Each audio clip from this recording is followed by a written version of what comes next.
I'm 𝗦𝗃𝗫𝗫. I'm the director of an HR consulting business here in Sydney, and my question is actually completely related to what you were just asking, actually, Ari. So I'm finding that when I'm in my initial meeting with a client, with a potential client, and often it's a really warm lead, or I might have been referred to that person, and I'm just starting to unpack their problem. But as I'm unpacking their problem, I'm providing a lot of information to them, and telling them, think about this, or this is, we've got to be careful with this, or these are types of issues that might come up. And so I'm actually providing information to them to give them some value in my initial meetings.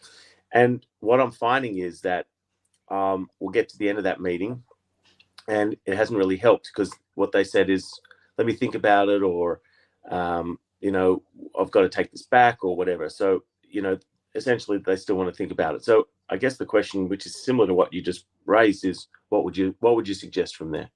Sure. So what you're going through right there subconsciously is, when they're describing their problem to you, your instinct, and you have what I call the curse of mastery, meaning you know your stuff so well that when you hear the problem, your instinct says to you, I can solve that.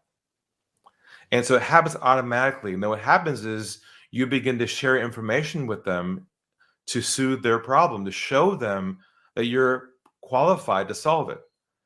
And we've been trained for years to prove ourselves to people, as to give them, quote, value, to allow them to agree to work with you. Now, what I discovered recently was, this came to my conclusion, is that value in itself has been commoditized.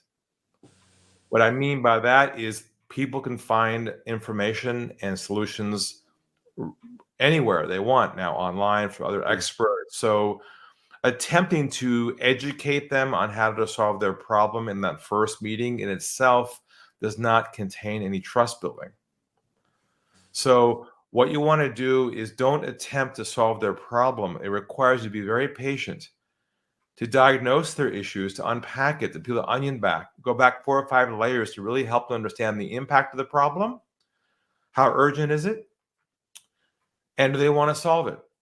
Because the only first goal of that meeting is to have them own their own issue, and ultimately say to you, Nick, how can you help us?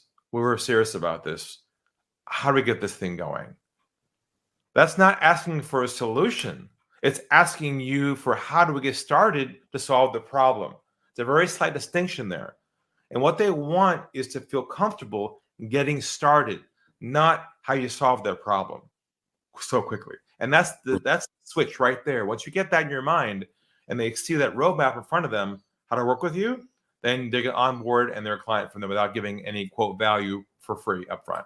So what you're saying is, continue just to ask those questions that delve deeper into the issue, rather than go into any solution mode. So tell me more about that. Tell me more about that. How long's it been going on? What's the impact? Blah, blah, blah.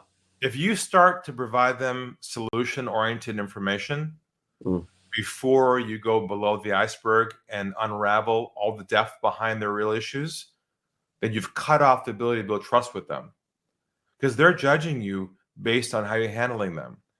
If you're talking, because here's the thing, providing information to someone in your first meeting can be perceived as persuasion, because you may have a hidden agenda behind giving them information to get the sale. So that's why, if you remove that piece of the puzzle, things will look better. So thank you so much, Nick, for coming on board today. Thanks, Ari.